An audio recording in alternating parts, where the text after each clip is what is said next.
Nous vous saluons dans le nom précieux de notre Seigneur et Sauveur Jésus-Christ. Nous passons à la prière avant d'entrer dans notre intervention. Père Dieu est notre Sauveur. Nous avons besoin de ton assistance pour que la pensée de ce jour produise des fruits escomptés pour la gloire du nom de Jésus. Nous voulons disparaître, que Christ apparaisse au travers de cette intervention, au nom de Jésus-Christ. Amen. Que nous vous saluons encore une fois dans le nom de Jésus-Christ. Le Seigneur nous a mis à cœur de voir ensemble les 5 piliers pour une vie réussie. Alléluia, pour le succès dans ce que nous sommes appelés à faire. Voici comment s'intitule notre thème. Quoi, où, quand, comment et avec qui? Amen. Je reprends. Quoi, où, quand, comment et avec qui? Vous savez, mes amis, ce sont les quelques questions qu'un homme doit se poser au début de toute entreprise. Alléluia. Au début de chaque action, il est important que l'homme se pose ces 5 questions. Quoi, où, quand, comment et avec qui? Écoutez bien, mes amis. Nous allons lire un passage dans la Bible. Dans le livre de Jean, chapitre 10, et le verset 42. Nous lisons au nom de Jésus-Christ. Et dans ces lieux-là, plusieurs crurent en lui. Alléluia. Vous savez, mes amis,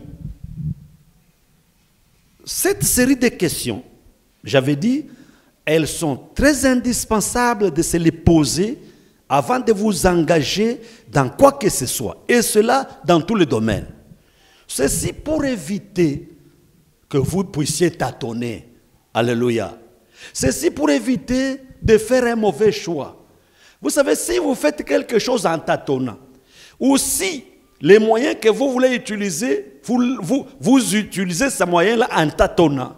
Si le lieu où vous êtes, vous tâtonnez, vous ne savez pas si c'est là ou ce n'est pas là-bas. Je vous dis vrai, n'attendez pas le succès ou la réussite dans ce que vous faites. Alors, écoutez bien.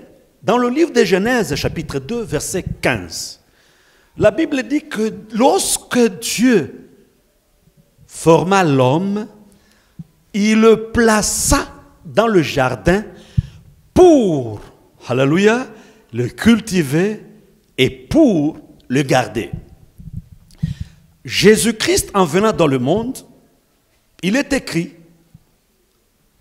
voici l'agneau de Dieu qui ôte le péché du monde. C'est que quand il est venu sur la terre, Jésus-Christ, il savait ce qu'il était venu faire. Alléluia. Il est aussi écrit dans le livre de Jean, chapitre 3, verset 17. Car Dieu, en envoyant son propre Fils dans le monde, il ne l'avait pas envoyé pour qu'il juge le monde, mais pour qu'il sauve le monde, pour que le monde soit sauvé par lui. La Bible continue, parlant toujours de Jésus-Christ, dans Hébreux 10, versets 5 à 7. Vous allez trouver que Jésus dit, tu n'as voulu ni sacrifice, mais tu m'as formé un corps. Et qu'en venant dans le monde, je vienne pour faire, ô Dieu, ta volonté. Alléluia. Et il est aussi écrit qu'il est apparu dans le monde pour détruire les œuvres du diable. Il est aussi écrit que Jésus-Christ, quand il est venu, il avait une mission. Vous savez, j'avais dit que cela dans tous les domaines. Nous avons une histoire dans la Bible qui se trouve dans le livre de 1 Samuel, chapitre 25, verset 41. C'est cette femme, Abigail, nous connaissons son histoire. Lorsque les serviteurs de David viennent et qui lui disent le désir de David, écoutez ce que cette femme dit. Je viendrai dans la maison de mon Seigneur pour laver les pieds des serviteurs de mon Seigneur. Ça dit quoi? Quand vous allez quelque part, ou même quand vous allez dans une église, quand vous entrez dans un mariage, quand vous entrez dans le gouvernement, quand vous entrez dans une entreprise, la première des choses, sachez, vous allez faire quoi là-bas? Alléluia. Le problème aujourd'hui, la plupart des gens qui viennent à l'église, ils ne savent même pas pour quelle raison ils viennent à l'église. Alléluia. Écoutez-moi bien, mes amis. Il y a cette vague-là des gens qui cherchent à aller aux États-Unis, en Europe, on n'est pas contre. Mais tu vas là pour faire quoi? Alléluia. Alors, ça c'est la première question. Lorsque je débarque quelque part, lorsque j'entre dans une famille, lorsque je vais même dans un mariage, parce qu'il y a des gens qui se battent pour qu'ils se marient, oui, mais vous allez entrer dans les mariages pour quel mobile? Pourquoi? Alléluia. Si vous y entrez avec un objectif de servir, vous verrez, l'autre aussi sera disponible à vous servir. Alléluia. Ça, c'est le premier point. La première question qu'il faut se poser. Qu'est-ce que je dois faire? Même lorsque Jésus appelle Paul, après, dans une série de questions, là, Paul a demandé à Jésus, mais tu m'appelles pour que je fasse quoi? Alléluia. Dans l'église, ma soeur, mon frère, tu es là pour quoi? Et même quand Dieu permet que tu passes d'une année à une autre, mais dans l'année nouvelle là, qui nous pousse à veiller toute la nuit, soit à prier, soit à aller au bar, oui. Mais dans l'année où tu y entres pour faire quoi? Alléluia. Ça c'est la première question. La deuxième, où? Nous avons lu avec vous, dans le livre de Jean, chapitre 10, verset 42, c'est que quand Jésus est arrivé en ces lieux-là, plusieurs crurent en lui. Il y a certains milieux qu'il ne faut pas aller. Tu peux aller dans un milieu pour ton malheur. Alléluia. Alors, tu veux aller, oui. Où? Et tu vas faire quoi? Ça, c'est la deuxième question importante. Écoutez, Dieu, parlant à Josué, lui a dit, tout lieu que foulera la plante de votre pied, je vous le donne. Ok, mais c'est quel lieu? Et qui vous a dit d'aller là? Nous connaissons certains échecs, nous connaissons certains blocages, nous connaissons certains troubles, certaines difficultés parce que nous allons là où, dans un lieu qui n'est pas prévu pour nous. Maintenant, vous allez me dire, pasteur, maintenant, il faut faire comment?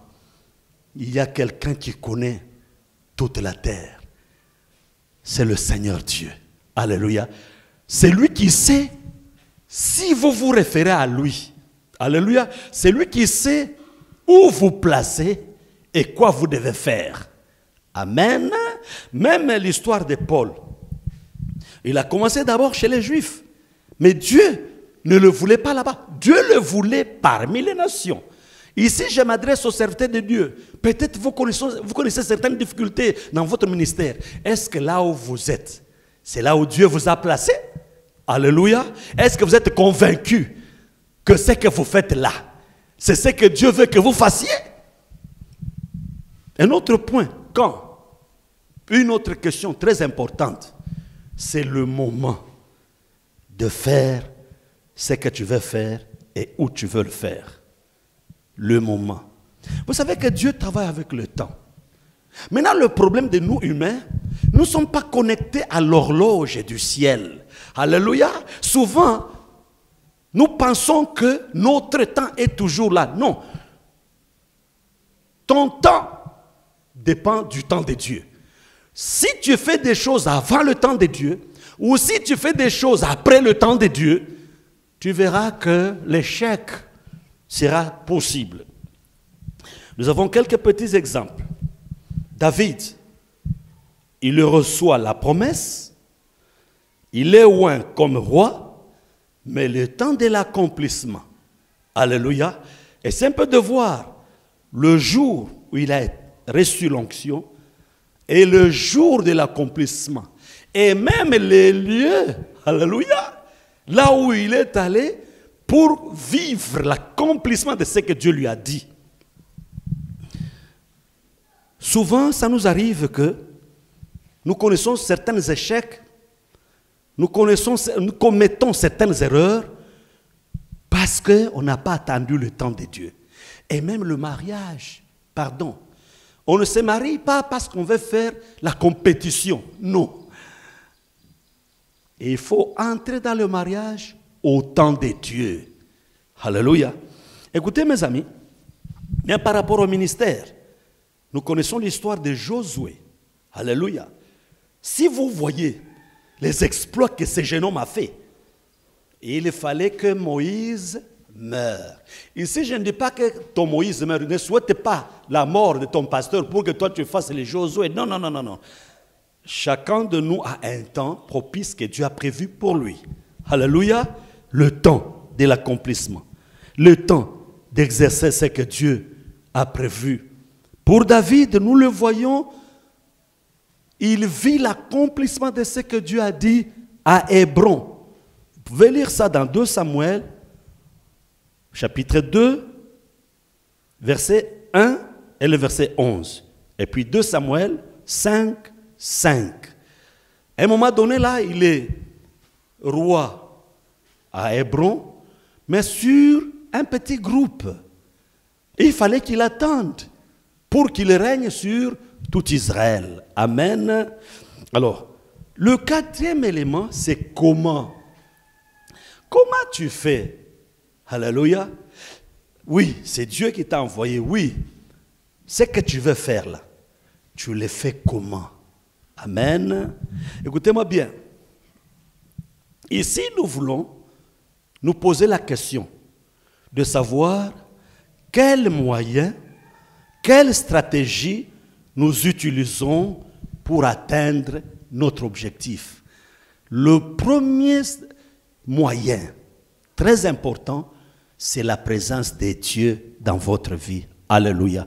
Si Dieu est dans votre vie, nous connaissons l'histoire de David. La Bible dit que partout où il s'est tourné, il avait la victoire. Pourquoi? Parce que Dieu était dans sa vie. Ça, c'est le premier moyen, un moyen très important qui peut nous permettre de réussir. Alléluia.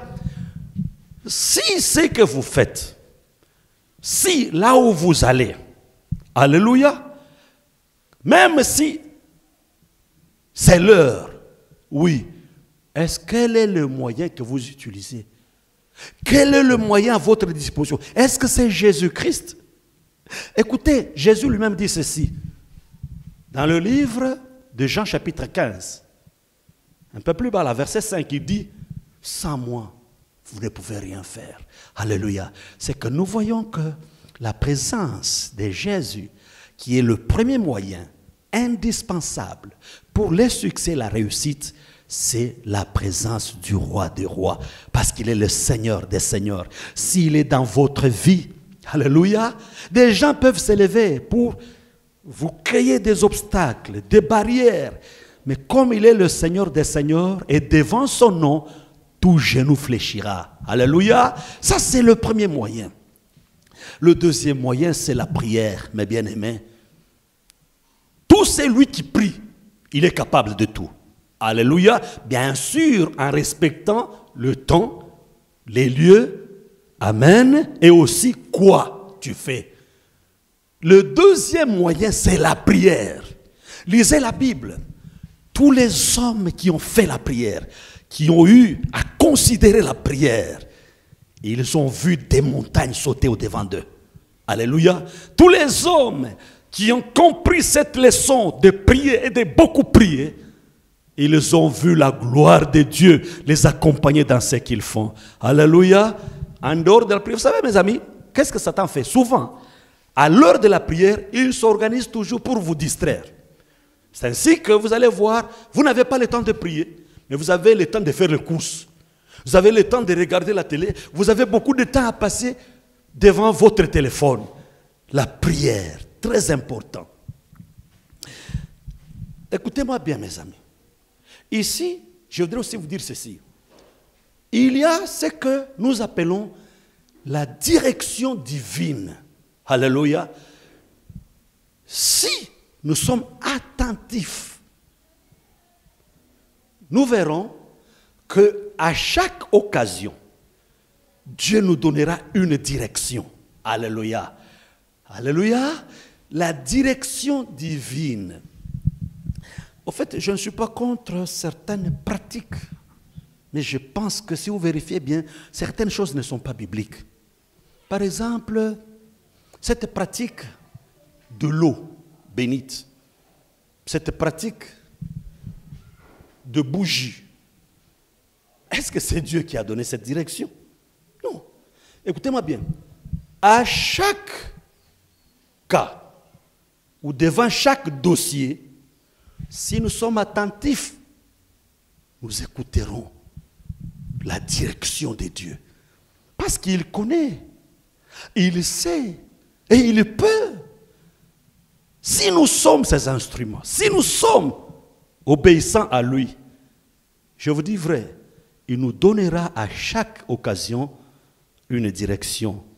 Et dès que nous nous engageons dans cette direction sans désobéir, nous arriverons au bon résultat. Et le dernier élément, ou la dernière question, avec qui? Alléluia. Vous savez, même Jésus, il envoyait ses disciples 2 à 2. Alléluia. Même dans le mariage, vous allez vous allier, vous allez vous unir dans le lien de mariage avec qui? Et cette personne-là, est-ce que vous connaissez son mobile qui le pousse à venir dans votre mariage? Alléluia. Même dans une affaire, vous voulez faire cette affaire avec qui? Si vous vous mettez en alliance d'une affaire avec un païen, il est écrit, quel rapport y a-t-il entre la lumière et les ténèbres? Il est aussi écrit que ne vous mettez pas dans un même joug avec des étrangers. Alléluia. Alors je voudrais que Dieu nous aide, que nous ayons à cœur à nous poser cette série de questions et nous verrons ce que Dieu est capable de faire. Vous savez, souvent nous nous engageons, c'est seulement après qu'on commence à regretter. Souvent nous allons quelque part et nous nous retrouvons dans des blocages, dans des difficultés et nous commençons à regretter. Non, avant d'arriver à commencer à regretter, c'est mieux qu'au commencement, au départ de chaque mouvement, que nous ayons à nous poser cette série de questions. Quoi, où, quand, comment et avec qui? Alléluia. Même dans le ministère, voyez la Bible. Paul n'est pas allé avec n'importe qui. Amen. Alors, je voudrais que Dieu nous aide par cette petite exhortation, que nous comprenions que Dieu nous attend à la réussite et au succès. Il ne peut pas souhaiter que nous continuions à vivre dans la honte. Il ne peut pas souhaiter que nous continuions à vivre dans le désordre. Comment? Un point très important, en menant une vie de sanctification et de crainte de Dieu. Alléluia. Écoutez-moi bien mes amis, c'est très important. Le moyen que nous pouvons utiliser, j'avais dit, Dieu ou Jésus-Christ, la prière, mais aussi une vie de sanctification, une vie de crainte de Dieu, une vie de sainteté. Il est écrit, comme celui qui vous a appelé est saint, soyez aussi saints dans toute votre conduite. Alléluia. Que Dieu bénisse cette parole. Nous allons prier. Nous te disons merci, notre Père. Et je crois que cette parole a trouvé une terre fertile. Et je crois aussi que le Saint-Esprit va soutenir ces cœurs pour pouvoir bien comprendre et mettre en pratique ces choses. Oui, cache-nous aussi dans ton sang. Remplis-nous encore de ta puissance pour les prochaines échéances. Je bénis tout le monde. Je bénis chaque famille. Je bénis notre nation. Au nom de Jésus-Christ. Amen. Merci.